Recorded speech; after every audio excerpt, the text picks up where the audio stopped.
support Canada with Team Canada, and right now that means avoiding American-made products. If I can see it's from USA, I don't buy it. In 2025, the unthinkable is now happening as America's biggest brands, such as Walmart, Target, and Starbucks are being rejected by its long-known loyal friend, once the most reliable export market for U.S. brands. Canada has unilaterally and coldly withdrawn from a decades-strong alliance, sending those companies to billions of dollars of loss.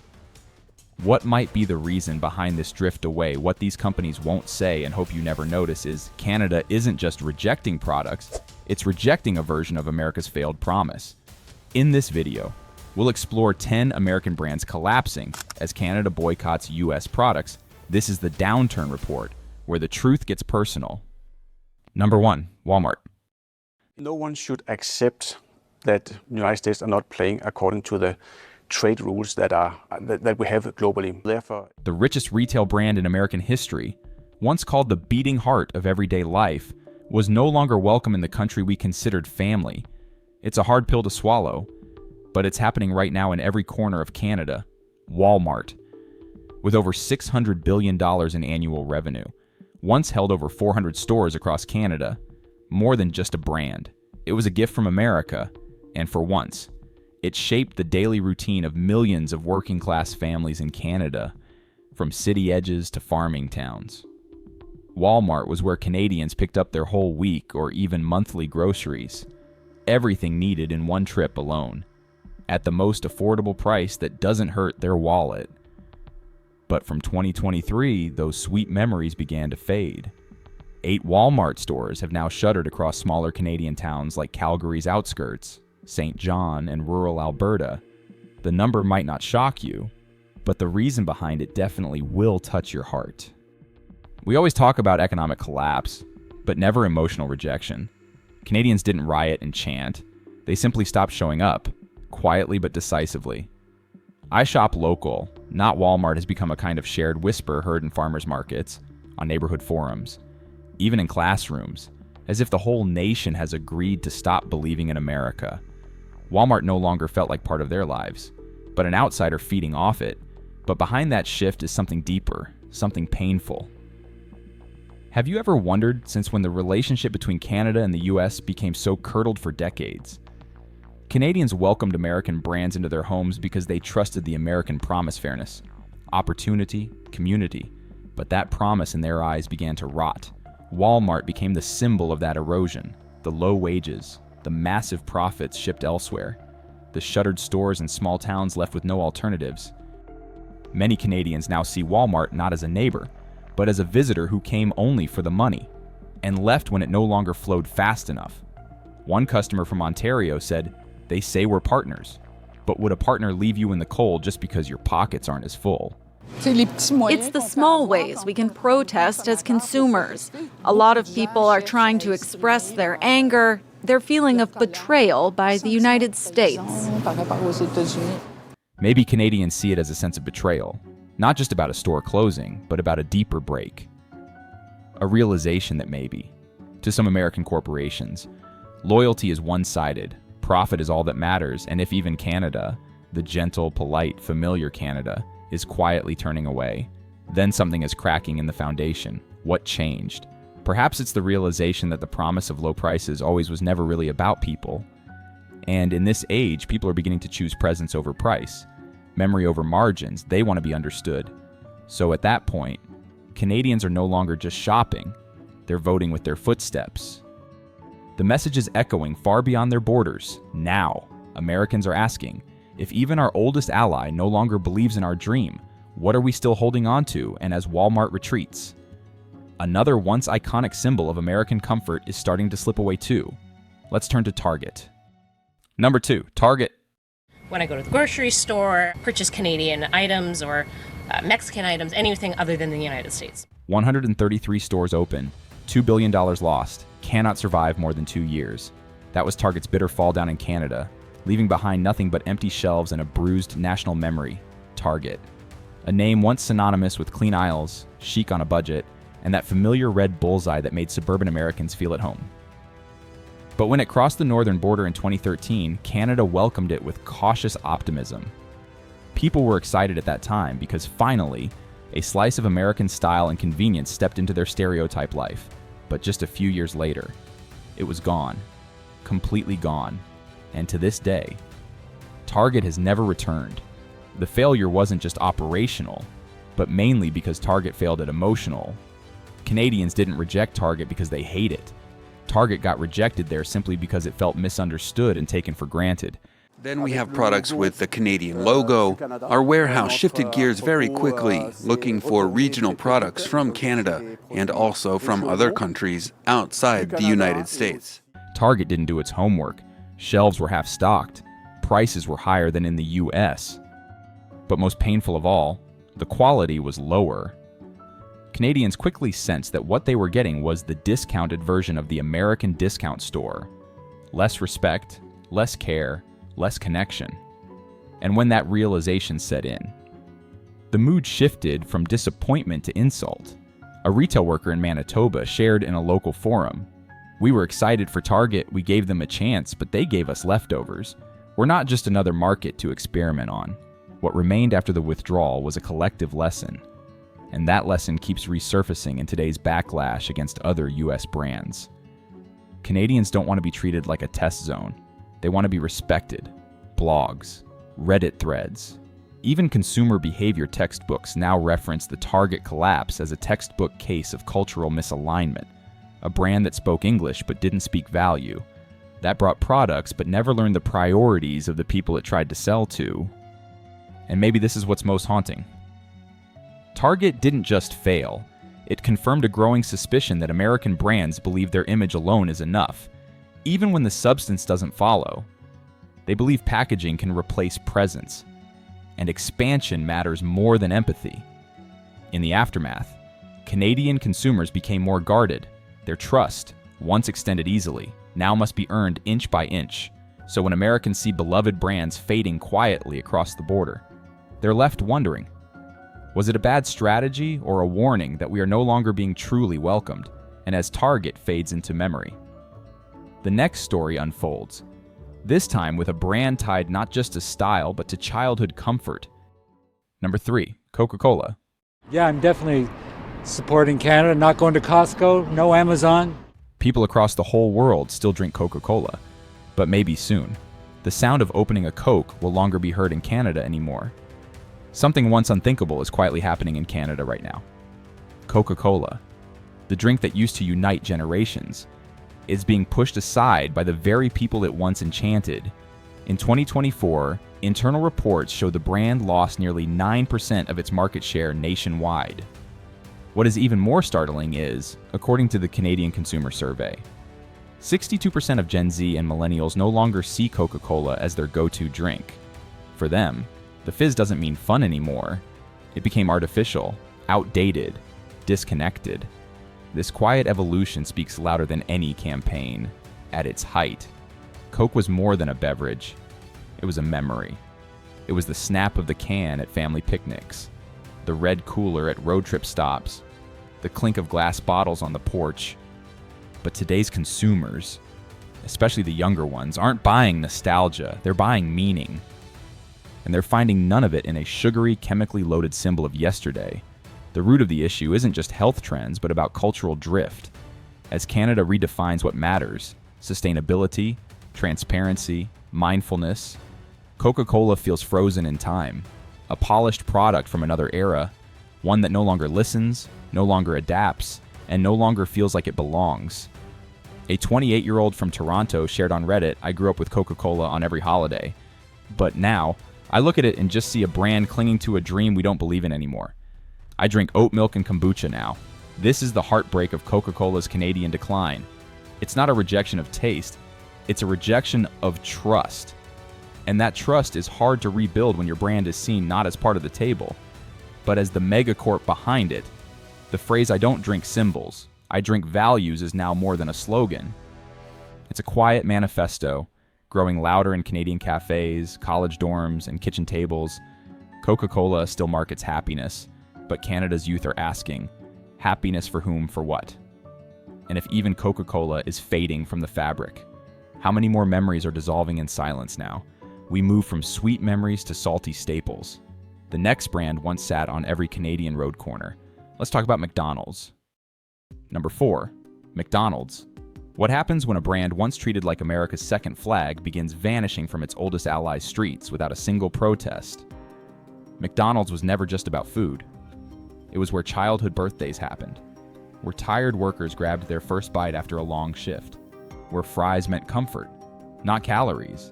For decades, it was part of the rhythm of everyday Canadian life, so normal, it almost felt permanent. But permanence is an illusion. By mid-2024, McDonald's revenue in Canada had dropped more than 12%. In Quebec alone, it plummeted 19%. In cities like Montreal and Vancouver, stores have quietly shuttered. No press release, no closure ceremony, just darkened windows, cold arches, and empty lots where birthday balloons used to float. And the silence is the story. The younger generation didn't protest McDonald's. They simply outgrew it. For them, it isn't a treat, it's a relic. A remnant of a time when people didn't ask questions about factory meat, plastic toys, or carbon footprints. Today's consumers, especially in Canada, are choosing transparency over nostalgia, nutrition over speed, ethics over automation. And McDonald's isn't just losing sales, it's losing emotional ground. What once stood for community now feels like corporate convenience, a place where machines replace people, and the menu barely changes with the times. In a world rethinking food, McDonald's seems unwilling to rethink itself. A young mother in Vancouver shared anonymously on a parenting forum, "I had my 6th birthday at McDonald's. It was magical, but I won't bring my son there. He deserves better than frozen nuggets and touchscreens." And she's not alone. Across Reddit Canada, the tone is shifting from fond memory to quiet disillusionment. One user wrote, "I grew up with McNuggets. I'm not letting my kid grow up with corporate neglect. It's not just about the food anymore. It's about feeling unseen, unheard, outdated. The red and yellow once meant joy. Now, to many, it feels like a corporate time capsule sealed shut. Refusing to open to new values, Canada isn't pushing McDonald's out, it's walking away. Silently. And in that silence is a much louder message. Fast food doesn't mean fast loyalty. So if even McDonald's, the gold standard of American convenience, is being quietly erased from the Canadian map, what still anchors the identity of America abroad? And if fries and Happy Meals no longer spark joy, then what's left to remember? Number 5, Starbucks. What if even your morning coffee stopped feeling like yours? There was a time when walking into a Starbucks meant more than caffeine. It was routine wrapped in comfort. A latte before class. A quiet seat near the window during lunch breaks. The soft hum of conversations blending with jazz music and the familiar scent of roasted beans. Starbucks didn't just sell coffee, it offered a ritual, a moment. A space where city life paused, if only for 10 minutes. But across Canada in 2025, that warmth is fading. While Starbucks hasn't pulled out completely, its presence is shrinking in cities like Toronto, Vancouver, and Montreal. Storefronts that once buzzed with laptop clicks and order calls are slowly growing quieter. Why? Because Canadian consumers, especially millennials and Gen Z, are walking away. They're choosing smaller, local cafes, artisan blends, shops that greet them by name, not just by order number. At the heart of this shift is a feeling Starbucks can no longer manufacture belonging. The model of one coffee fits all no longer fits. For many Canadians, Starbucks now feels overpriced, impersonal, and opaque about where its coffee comes from and where its profits go. The brand that once promised connection is increasingly seen as a global machine that extracts more than it gives back. A 33-year-old freelance designer in Montreal shared on a community blog, "I used to feel something at Starbucks. Now I feel nothing. My local cafe knows my name, asks about my kid. That's what I want with my coffee, not just foam." And there's something quietly heartbreaking in that. Starbucks was once a meeting place, first dates, job interviews, long overdue catch-ups. But when the space loses its soul, it becomes just another outlet, another logo. The backlash isn't loud, but it's steady. The phrase "buy local brew," not global brew, is echoing through urban neighborhoods. According to a 2025 National Post survey, over 40% of Canadians now prefer local cafes because In their words, they want warmth that's real, not branded. Starbucks hasn't disappeared, but the feeling it once evoked has. And when a latte no longer feels like a gesture of care, but a barcode in a paper cup, what's really left of the American coffee dream? Because if even coffee, a drink meant to slow us down and bring us together, starts to feel cold and distant, then how much of us is still left in these American names? Number 6, Best Buy. What if even the devices that once brought us closer are now creating the distance? There was a time when Best Buy meant something. Every December, families across Canada would bundle up and head to the big blue store to browse TVs, test out speakers, or ask for advice on which laptop was best for their teenager. It wasn't just about buying electronics, it was about stepping into a space that made the modern world feel accessible, tangible, American. But today, those blue and yellow storefronts are quietly vanishing. And with them, a sense of connection is fading too. Over the past 3 years, Best Buy Canada has shut down more than 10 stores, especially in rural and suburban regions, places where the store wasn't just convenient. It was crucial, according to their 2024 financial report. Best Buy's sales in Canada dropped nearly 7% from the previous year. But the numbers only tell part of the story. The real fracture lies in trust. Canadian consumers are shifting. More are buying from local tech shops or simply ordering from Amazon. And when they look at Best Buy now, they don't see a neighbor. They see a multinational machine, one that runs global campaigns but rarely shows up in the local school fundraiser, the repair kiosk, the weekend tech fair. A retired technician from a small town outside Winnipeg shared on Facebook, "I used to work at Best Buy. Now it's all machines. No humans. People come in, can't find help, walk out. We didn't just sell cables, we explained them. We made people feel capable." And maybe that's what's truly being lost. Not just retail jobs or product displays, but the human layer of technology. The in-between moments. The conversations. The comfort of walking into a store and knowing someone would guide you instead of redirecting you to a screen. Today, Best Buy is criticized for cutting back in-store staff and replacing trained tech advisors with AI-powered kiosks. In forums and comment threads across Canada, the phrase #BringBackTheHuman is gaining ground. Because when technology stops feeling personal, it stops feeling like progress. And so, what was once a holiday destination is now becoming a symbol of cold convenience. Where once a father bought a Bluetooth speaker for his daughter's first school dance, now he scrolls in silence hoping the algorithm got it right. If even the places meant to bring us into the future are stripping away the people who explain it, is technology still a solution or just another layer of distance? Number 7, 7-Eleven. What if even the corner store that never slept suddenly felt empty for generations? 7-Eleven wasn't just about snacks, it was about presence. A warm light at 2 a.m., a pit stop before a shift, a Slurpee on a summer walk home from school. It was where truckers nodded to clerks, where night workers grabbed breakfast, where anyone was always awake with you. But in Canada, that glow is flickering. While 7-Eleven hasn't announced mass closures, its footprint is shrinking quietly, especially in neighborhoods that now favor local convenience stores. According to the 2025 Toronto Consumer Report, nearly 58% of young customers in Ontario say they've stopped visiting 7-Eleven not out of anger, but because it feels soulless, without identity, and that single word soulless tells the whole story. In a market where Canadians are embracing homegrown alternatives like Circle K Canada, On the Run, or even organic corner markets, 7-Eleven's formulaic model is struggling.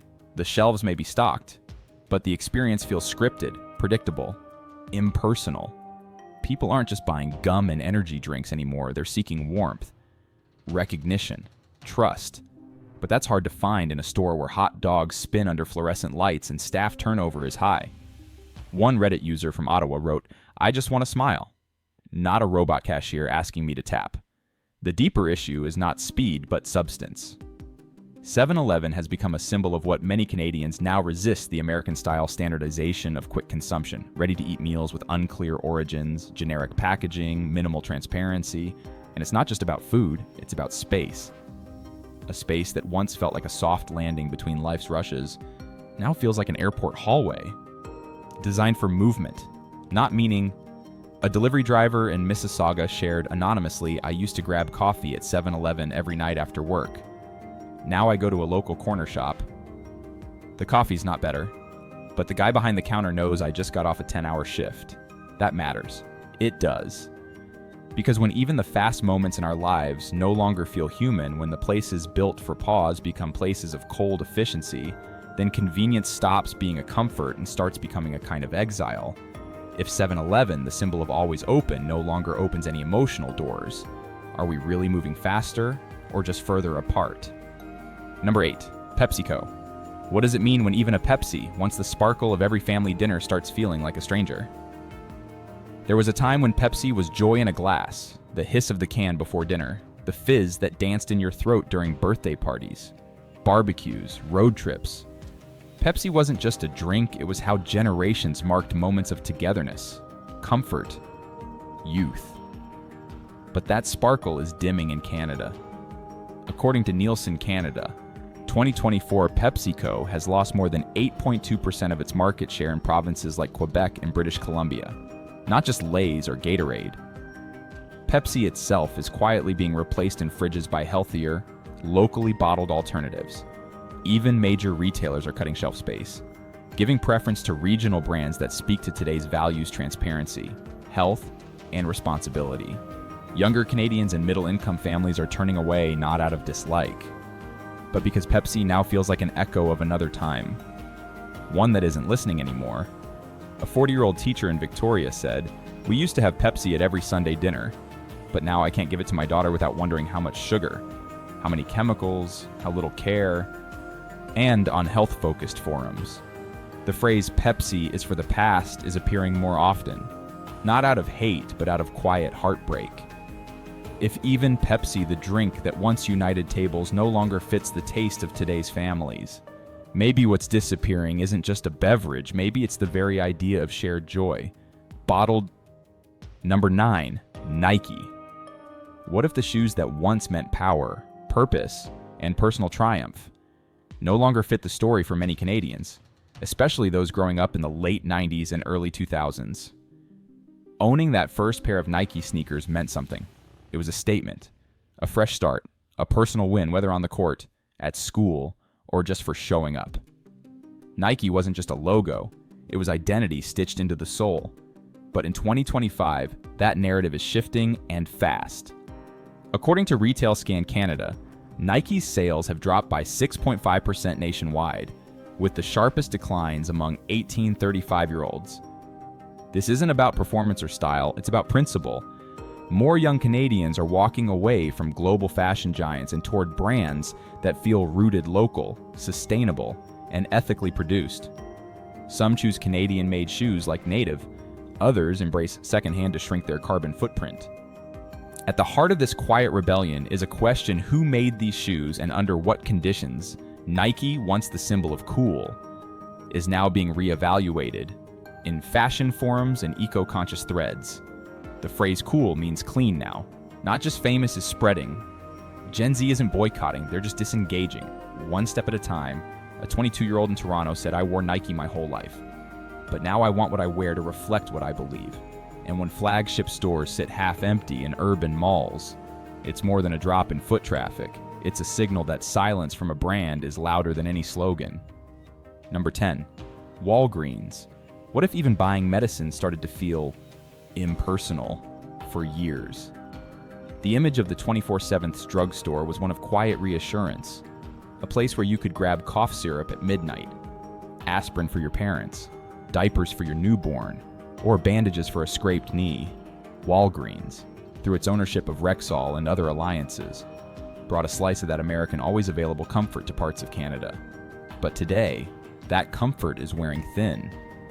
Between 2023 and 2024, several Rexall locations, especially in suburban Ontario and Manitoba, were downsized or closed entirely, according to the Global Pharmacy Trends Report.